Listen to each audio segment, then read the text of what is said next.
Hi, I'm Colin Espie, the Professor of Sleep Medicine at the University of Oxford, and I want to think with you just for a couple of minutes about the importance of sleep.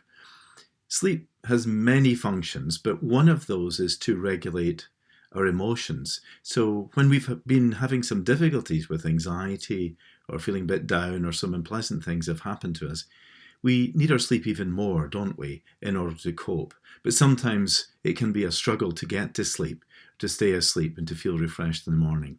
So here's a couple of tips that you might want to consider. The first thing I would suggest is never try to force your sleep. It's not something that you can deliberately switch on.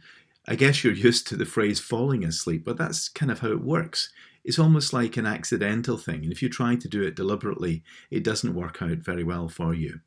So if you're struggling to get to sleep or to get back to sleep, why not actually try and lie with your eyes open rather than trying to get to sleep? Resist sleep slightly and see if it comes that way and overtakes you. The second suggestion is not to lie awake in bed for lengthy periods of time. Now, clock watching is not a good idea. So I suggest to my patients and the people I see to try and help with their sleep problems to follow what I call the quarter of an hour rule. Now I know, and you know, that a quarter of an hour is 15 minutes, but I don't want you to time yourself. My point really is that good sleepers fall asleep easily within a quarter of an hour, and they fall back asleep easily within a quarter of an hour. So just give yourself an opportunity without having a clock in the room. Give yourself a chance. And if you can't fall asleep, it's okay. Just get up and do something else for a while and go back to bed when you feel sleepy. So that's the quarter of an hour rule.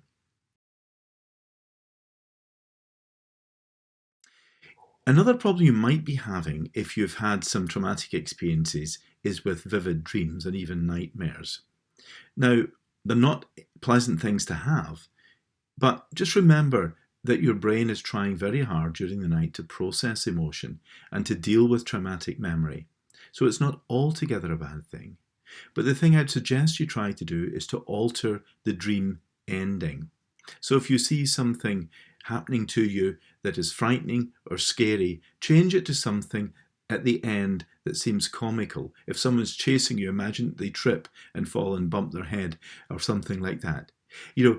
Imagine that happening if you get a recurrent dream, and after a while of practicing it, you sometimes find that your dream ending will change to something that's less threatening.